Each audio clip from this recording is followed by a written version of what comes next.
मत्ती की पुस्तक अध्याय 26। जब यीशु ये सब बातें कह चुका तो अपने चेलों से कहने लगा, तुम जानते हो कि 2 दिन के बाद फसह का पर्व होगा और मनुष्य का पुत्र क्रूस पर चढ़ाए जाने के लिए पकड़वाया जाएगा।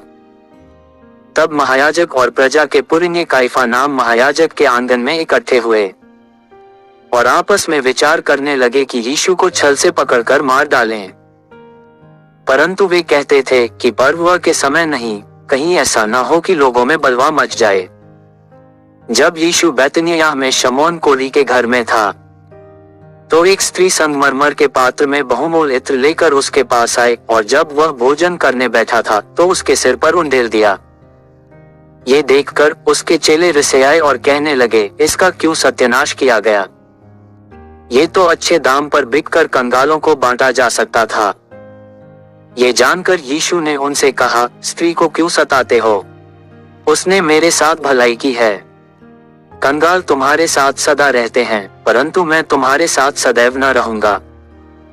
उसने मेरी देह पर जो यह इत्र उंडेला है वह मेरे गाढ़े जाने के लिए किया है। मैं तुमसे सच कहता हूँ कि सारे जगत में जहाँ कहीं ये सुसमाचार प्रचार किया जाएगा वहाँ उसके इस काम का वर्णन भी उसके स्मरण में किया जाएगा।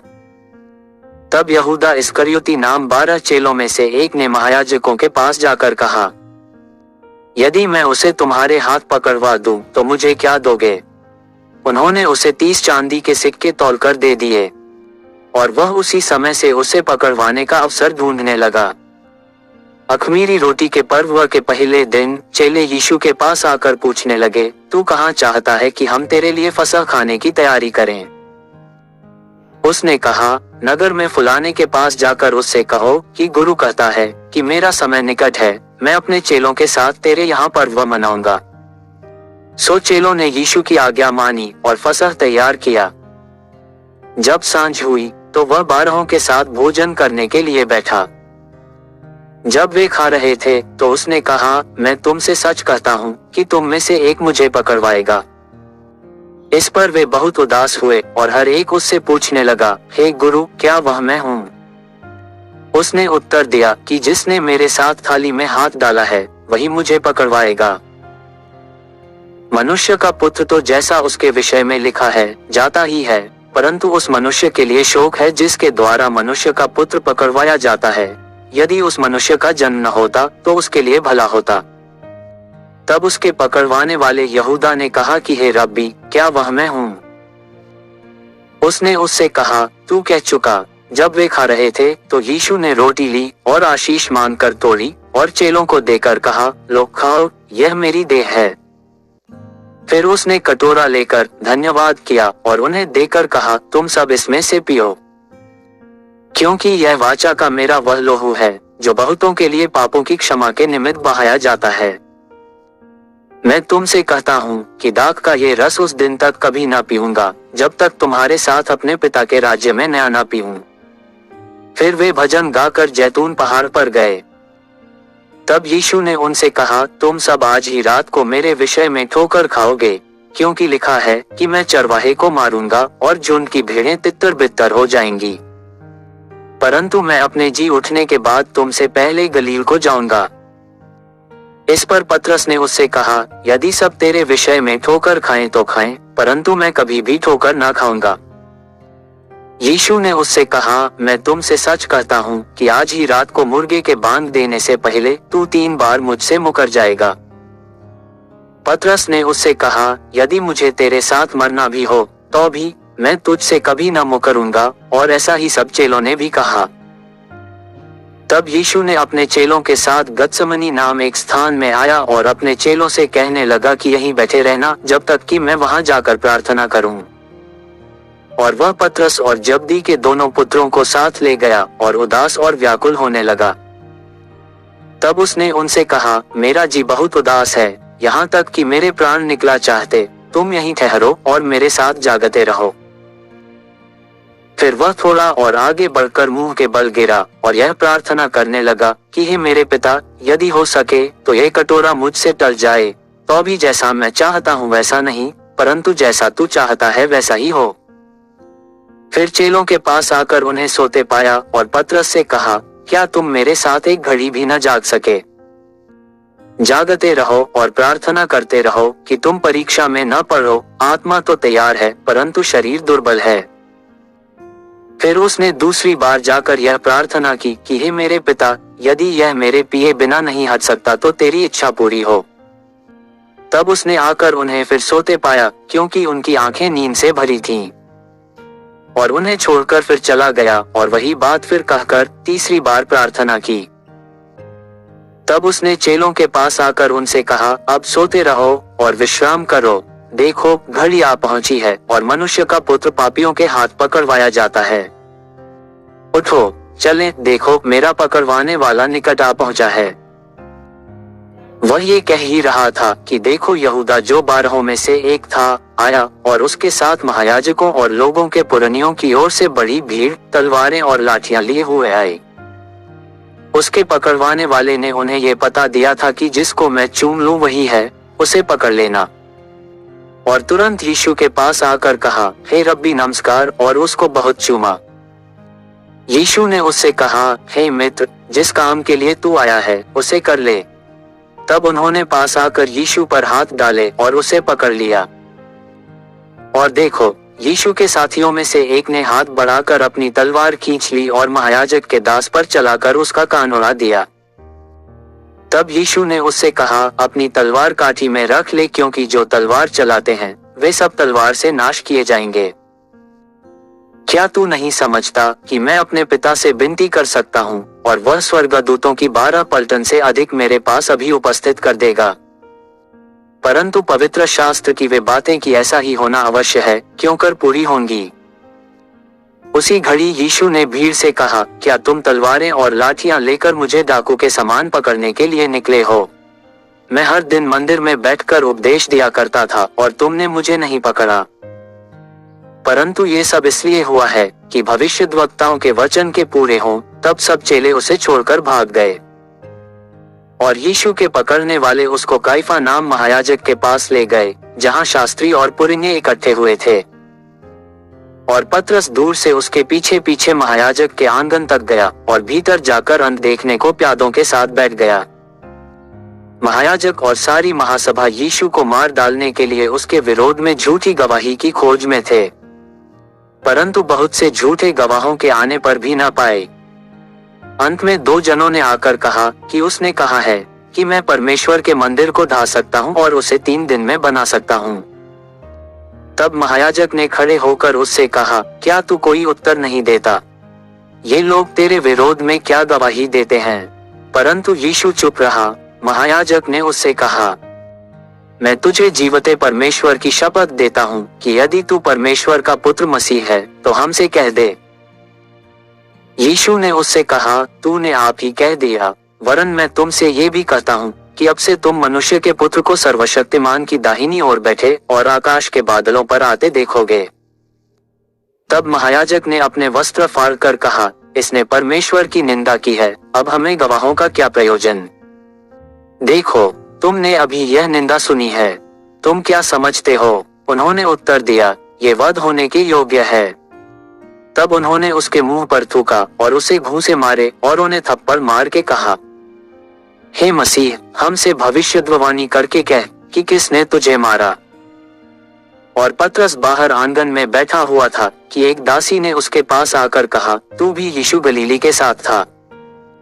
उसने सबके सामने ये कहकर इनकार किया और कहा, मैं नहीं जानता तू क्या कह रही है। जब वह बाहर डेवरी में चला गया तो दूसरी स्त्री ने उसे देखकर उनसे जो वहां थे कहा, ये भी तो यीशु नासरी के साथ था। उसने शपथ खाकर फिर इनकार किया कि मैं उस मनुष्य को नहीं जानता।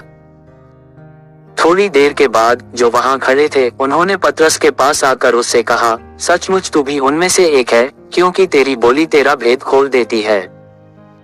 तब वह धिक्कार देने और शपथ खाने लगा कि मैं उस मनुष्य को नहीं जानता, और तुरंत मुर्ग ने बांध दी। तब पतरस को यीशु की कही हुई बात स्मरण आई कि मुर्ग के बांध देने से पहले तू 3 बार मेरा इनकार करेगा, और वह बाहर जाकर फूट फूट कर रोने लगा। मत्ती की पुस्तक अध्याय 27। जब भोर हुई तो सब महायाजकों और लोगों के पुरनियों ने यीशु के मार डालने की सम्मति की। और उन्होंने उसे बांधा और ले जाकर पिलातुस हाकिम के हाथ में सौंप दिया। जब उसके पकड़वाने वाले यहूदा ने देखा कि वह दोषी ठहराया गया है तो वह पछताया और वे 30 चांदी के सिक्के महायाजकों और पुरनियों के पास फेर लाया और कहा, मैंने निर्दोषी को घात के लिए पकड़वा कर पाप किया है। उन्होंने कहा, हमें क्या, तू ही जान। तब वह उन सिक्कों मंदिर में फेंक कर चला गया और जाकर अपने आप को फांसी दी। महायाजकों ने उन सिक्कों लेकर कहा, इन्हें भंडार में रखना उचित नहीं, क्योंकि यह लोहों का दाम है। सो उन्होंने सम्मति करके उन सिक्कों से परदेशियों के गाड़ने के लिए कुम्हार का खेत मोल ले लिया। इस कारण वह खेत आज तक लोहों का खेत कहलाता है। तब जो वचन यिर्मयाह भविष्यद्वक्ता के द्वारा कहा गया था वह पूरा हुआ कि उन्होंने वे 30 सिक्के अर्थात उस ठहराए हुए मूल्य को जिसे इस्राएल की संतान में से कितनों ने ठहराया था ले लिए। और जैसे प्रभु ने मुझे आज्ञा दी थी वैसे ही उन्हें कुम्हार के खेत के मूल्य में दे दिया। जब यीशु हाकिम के सामने खड़ा था तो हाकिम ने उससे पूछा कि क्या तू यहूदियों का राजा है? यीशु ने उससे कहा, तू आप ही कह रहा है। जब महायाजक और पुरनिये उस पर दोष लगा रहे थे तो उसने कुछ उत्तर नहीं दिया। इस पर पिलातुस ने उससे कहा, क्या तू नहीं सुनता कि ये तेरे विरोध में कितनी गवाहियां दे रहे हैं?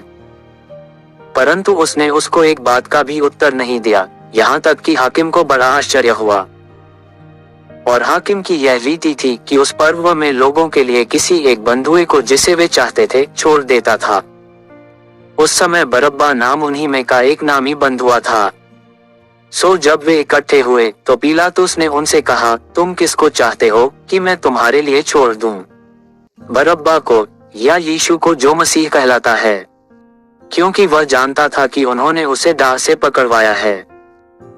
जब वह न्याय की गद्दी पर बैठा हुआ था तो उसकी पत्नी ने उसे कहला भेजा कि तू उस धर्मी के मामले में हाथ न डालना, क्योंकि मैंने आज स्वप्न में उसके कारण बहुत दुख उठाया है। महायाजकों और पुरनियों ने लोगों को उभारा कि वे बरअब्बा को मांग ले और यीशु को नाश कराएं। हाकिम ने उनसे पूछा कि इन दोनों में से किसको चाहते हो कि तुम्हारे लिए छोड़ दूं? उन्होंने कहा, बरअब्बा को। पिलातुस ने उनसे पूछा, फिर यीशु को जो मसीह कहलाता है क्या करूं? सब ने उससे कहा, वह क्रूस पर चढ़ाया जाए। हाकिम ने कहा, क्यों, उसने क्या बुराई की है? परंतु वे और भी चिल्ला कर कहने लगे, वह क्रूस पर चढ़ाया जाए। जब पिलातुस ने देखा कि कुछ बन नहीं पड़ता परंतु इसके विपरीत हुल्लड़ होता जाता है तो उसने पानी लेकर भीड़ के सामने अपने हाथ धोए और कहा, मैं इस धर्मी के लोहू से निर्दोष हूँ, तुम ही जानो।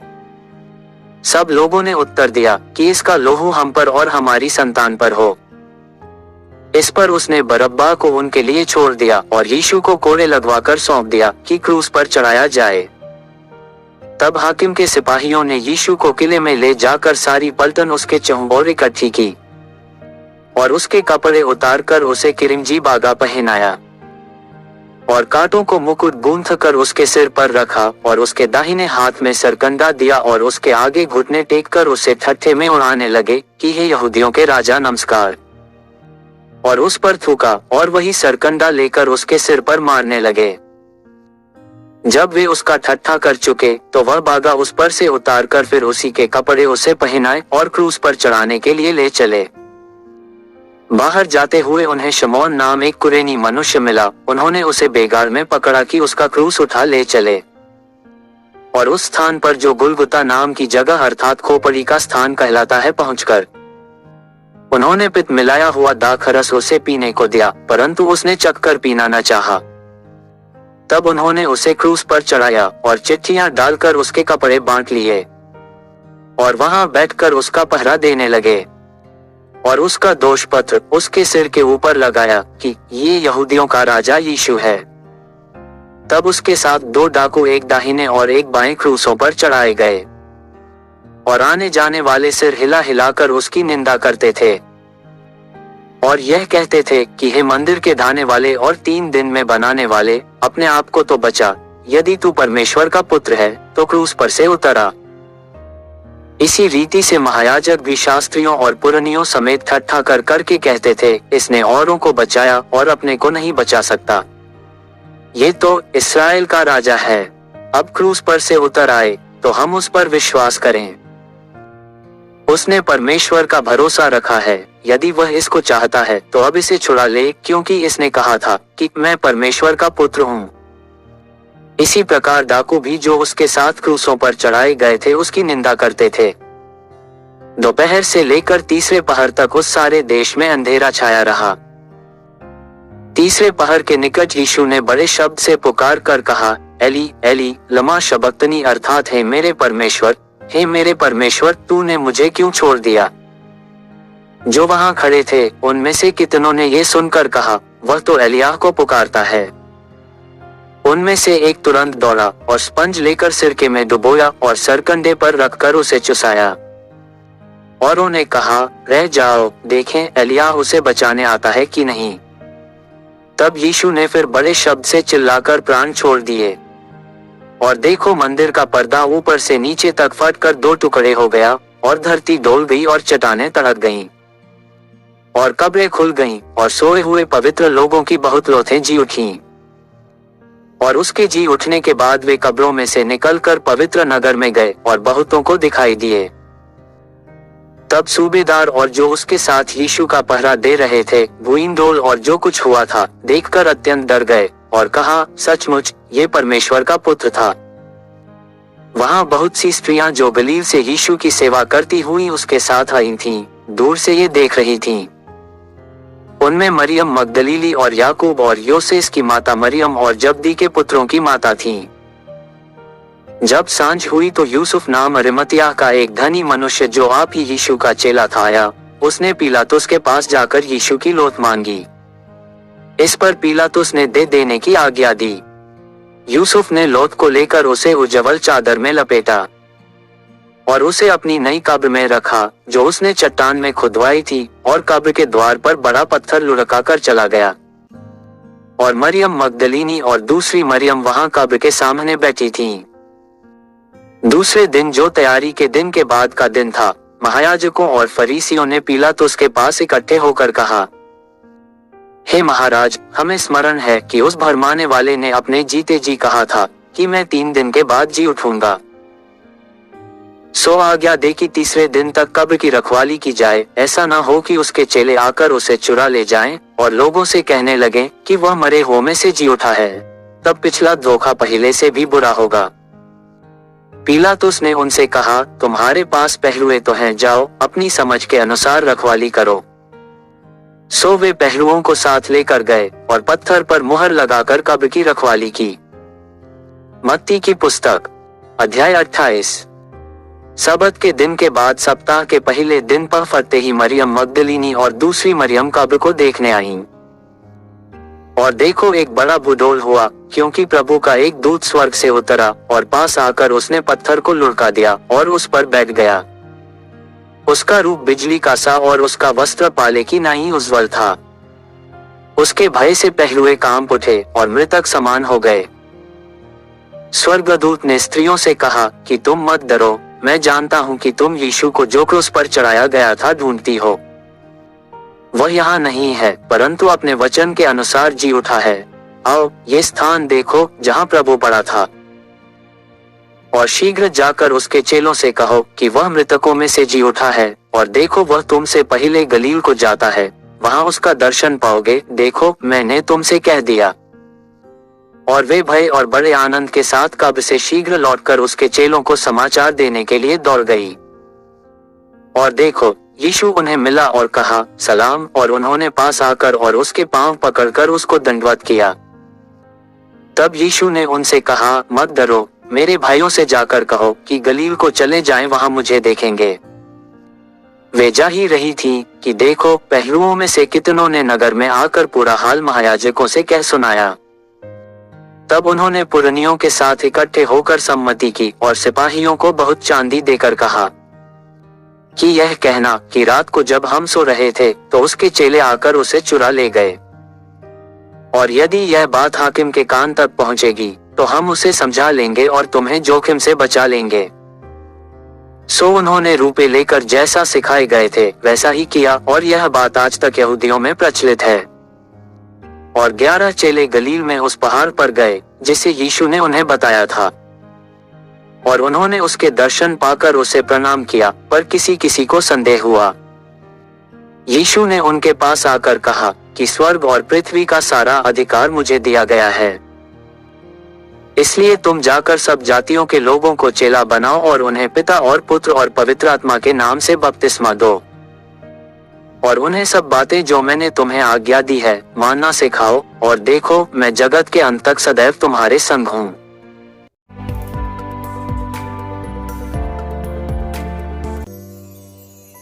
यदि आप सन ऑफ जीसस मिनिस्ट्रीज की ऑनलाइन प्रार्थना सभा में शामिल होना चाहते हैं तो जूम एप्लीकेशन द्वारा यहाँ दी हुई जूम मीटिंग आईडी और पासकोड के इस्तेमाल से आप इस ऑनलाइन प्रार्थना सभा में शामिल हो सकते हैं।